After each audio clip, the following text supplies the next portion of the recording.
Hi friends, నేను మీ Rekha. Welcome back to Rekha's kitchen. ఈరోజు రెసిపీ బీరకాయ పొట్టుతో చట్నీ ఎలా చేద్దామో చూద్దాం. మనం చాలా రకాల చట్నీలు చేసుకుంటాం, కానీ ఇలా బీరకాయ పొట్టుతో చట్నీ చేసుకోము కదా. ఆ బీరకాయ పొట్టు చట్నీ ఎలా చేసుకుందామో ఈ వీడియోలో చూద్దాం. మనం టమాటో చట్నీ, పల్లి చట్నీ, గోంగూర చట్నీ, చాలా టైప్స్ చట్నీ చేసుకుంటాం, కానీ బీరకాయ చట్నీ చేసుకోము కదా. ఇప్పుడు ఆ బీరకాయ చట్నీ ఎలా చేద్దామో ఈ వీడియోలో చూద్దాం. బీరకాయ చట్నీ చేయడం చాలా ఈజీ అండి. ఇలా 1/2 kg బీరకాయని తీసుకున్నాను. ఇలా 1/2 kg బీరకాయ తీసుకొని నీట్గా పొట్టు తీసి పక్కన పెట్టుకోండి. ఫ్రెష్గా ఉన్న బీరకాయలని తీసుకొని ఇలా పొట్టు తీసి పక్కన పెట్టుకోండి. చూడండి, ఇలా నేను 1/2 kg బీరకాయ పొట్టుని తీసుకొని పక్కన పెట్టుకున్నాను. ఇలా మొత్తం పొట్టు తీసాక చూడండి, ఇలా మొత్తం పొట్టు తీసి వాటర్లో వేసి 2-3 టైమ్స్ బాగా కడుక్కోండి. చూడండి, ఇలా వాటర్లో వేసి 2-3 టైమ్స్ కడగండి. ఇలా కడిగిన తర్వాత ఈ బీరకాయ పొట్టుని చిన్న చిన్న ముక్కలుగా కట్ చేసుకోండి. చూడండి, ఇలా చిన్న చిన్న ముక్కలుగా కట్ చేసుకోండి. ఇలా చిన్న చిన్న ముక్కలుగా కట్ చేసుకోవడం వలన బీరకాయ ఫ్రై ఈజీగా అయిపోతుందండి. అప్పుడు ఫ్రై చేసేటప్పుడు ప్రాబ్లం ఉండకుండా చిన్నగా కట్ చేసుకుంటే చక్కగా వేగిపోతుంది. ఇలా కట్ చేసుకున్న బీరకాయని ఒక ప్యాన్లోకి తీసుకొని కొద్దిసేపు పాటు ఫ్రై చేసుకోండి. చూసారు కదండి, ఇలా కట్ చేసిన బీరకాయ మొత్తంని స్టవ్ పైన ప్యాన్ పెట్టుకొని ప్యాన్లో వేసుకొని బీరకాయలో ఉన్న వాటర్ మొత్తం పోయే వరకు కొద్దిసేపు ఫ్రై చేసుకోండి. ఇలా ఫ్రై అయిన తర్వాత 3 టేబుల్ స్పూన్స్ వరకు ఆయిల్ని వేసుకోండి. చూసారు కదండి, ఇలా ఆయిల్ వేసి కొద్దిసేపు ఫ్రై చేసుకోండి. ఒక 2-3 మినిట్స్ ఫ్రై చేసుకోండి. మంటని మీడియం ఫ్లేమ్లో పెట్టి ఫ్రై చేసుకోండి. చూసారు కదండి, బీరకాయ పొట్టు చట్నీలోకి మనకి చింతపండు అవసరం, అందుకే చింతపండుని నేను ఇంత క్వాంటిటీ తీసుకున్నాను.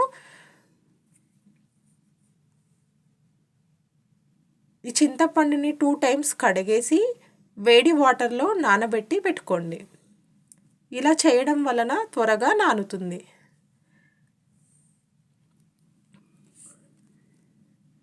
ఇప్పుడు బీరకాయని మరొకసారి కలుపుకొని ఒక వెల్లిపాయ మొత్తంని పొట్టు తీసి వేసుకోండి.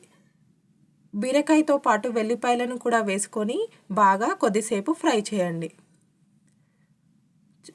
అలాగే 1 స్పూన్ జీలకర్రను కూడా వేసుకొని ఫ్రై చేసుకోండి. ఇలా వెల్లిపాయలు జీలకర్రని బీరకాయ పొట్టులోనే వేసేయండి. అలానే వేసేసి మొత్తం అన్నీ ఒకేసారి ఫ్రై చేసుకోండి. అలాగే 1 స్పూన్ పసుపుని కూడా వేసుకొని ఫ్రై చేసుకోండి. చూసారు కదండి, ఇలా కలుపుతూ ఫ్రై చేయండి. ఇలా కలుపుతూ ఒక 2 మినిట్స్ పాటు ఫ్రై చేయండి. అలా ఫ్రై చేయడం వలన బీరకాయ త్వరగా కుక్ అయిపోతుంది. అలాగే వాటితో పాటుగా వెల్లిపాయలు జీలకర్ర కూడా ఫ్రై అయిపోతుంది. చూసారు కదండి, ఇలా ఫ్రై అయిన తర్వాత మన టేస్ట్కి సరిపడా సాల్ట్ను కూడా వేసుకొని ఫ్రై చేసుకోండి. సాల్ట్ ఎక్కువగా వేయకండి, మీకు కావాలి అంటే తర్వాత కూడా వేసుకోవచ్చు. అలాగే 1 స్పూన్ కారంని వేసుకోండి. మనకి ఇలా రెడ్ కారం వద్దు అనుకుంటే పచ్చిమిర్చిని కూడా వేసుకోవచ్చండి. ఇలా రెడ్ కారం వేసుకుంటే బాగుంటుంది.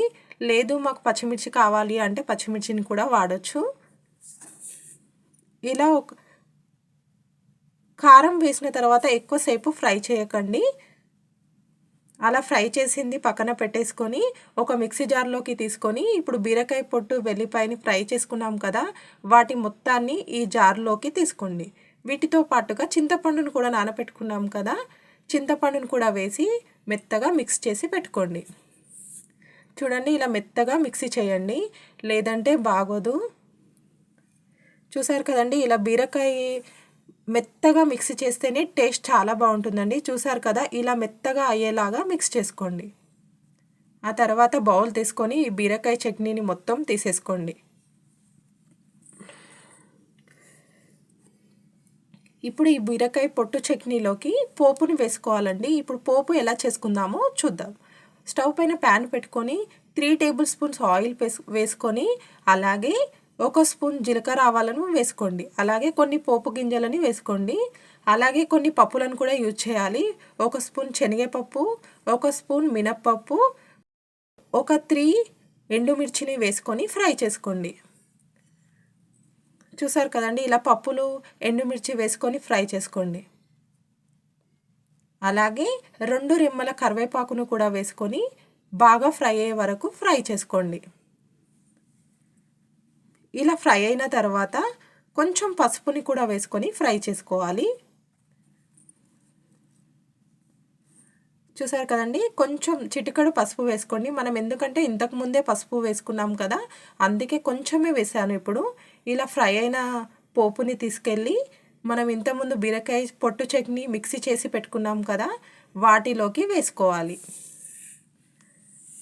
చూసారు కదండి, మనం ఇంతకుముందు మిక్సీ చేసి బౌల్లో తీసి పెట్టుకున్నాం కదా, ఇప్పుడు ఈ పోపుని మొత్తం ఈ బౌల్లోకి వేసేసుకోవాలి. ఇలా చేసిన బీరకాయ చట్నీ చాలా బాగుంటుందండి. ఇలా చేసిన బీరకాయ చట్నీ అన్నంలోకి, ఇడ్లీ, దోశలోకి చాలా బాగుంటుంది. ట్రై చేయండి. Thank you for watching.